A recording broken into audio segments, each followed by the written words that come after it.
You ever look at a 500-year-old text and wonder if it could actually predict the future? I mean, it sounds like something out of a movie, right? But for centuries, people have been completely obsessed with the prophecies of Nostradamus. And his work sticks around for one simple reason. It's a puzzle. It's a mystery just begging to be solved. So today, that's exactly what we're going to do. We're going to take a crack at one of his most famous predictions and see if we can unravel it, piece by piece. Let's get into it. All right, so here it is, the prophecy in question, Century 1, Quatrain 9. Now this one has fascinated people for generations because it has all these specific clues, geographical places, a prediction of a major clash. I mean, right away you're hit with this strange language, right? The African heart, Hadrie, the heirs of Romulus. It's not exactly straightforward. You can tell this was written to be obscure, like a coded message sent to us from the past. Our job is to try and find the key. So, where do you even start with something like this? Well, we can't just apply our modern-day understanding to these words. The real key here is to try and translate the language of the 16th century into our own. To get to the core of what he was trying to say, we have to break down these weird, cryptic phrases one by one. Okay, now this is where it gets really interesting, because these words that seem so random actually connect to real places and people. Take Hadria, for instance. Historical analysis pretty much agrees this is a clear reference to the Adriatic Sea, that huge body of water right next to Italy and the Balkans. Then you've got the heirs of Romulus. That's a classic, kind of poetic way of talking about the descendants of Rome's founder. In other words, Italy. And what about the African heart?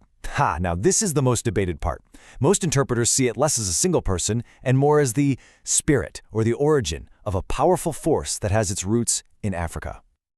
Okay, so we've identified the players, we've set the stage, we have our key. So now it's time to actually unlock the prophecy.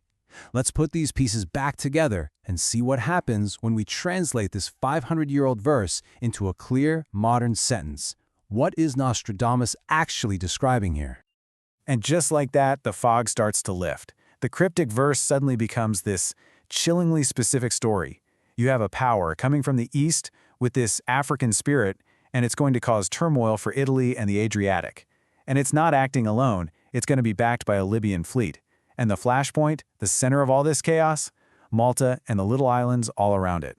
Suddenly, a vague puzzle turns into a very stark picture of a conflict. So we've decoded the language, but what does it all really mean? What's the bigger picture that Nostradamus might be painting here? Let's move beyond just the literal translation and get into the core interpretation of this thing. What's the big takeaway from this prophecy? So here's the bottom line. When you clear away all that 16th century poetic language, what you're left with is a pretty detailed blueprint for a major conflict. You've got a clear aggressor, this force coming out of the East in Africa. You've got a clear target, the heart of Southern Europe. You even have a named ally in the Libyan fleet. And right at the center of it all, the tiny but incredibly strategic island of Malta is pinpointed as the epicenter of all the upheaval. And this, of course, leaves us with the ultimate question. Is this a literal warning? A 500-year-old vision of a specific event that just hasn't happened yet? Or is it something more timeless?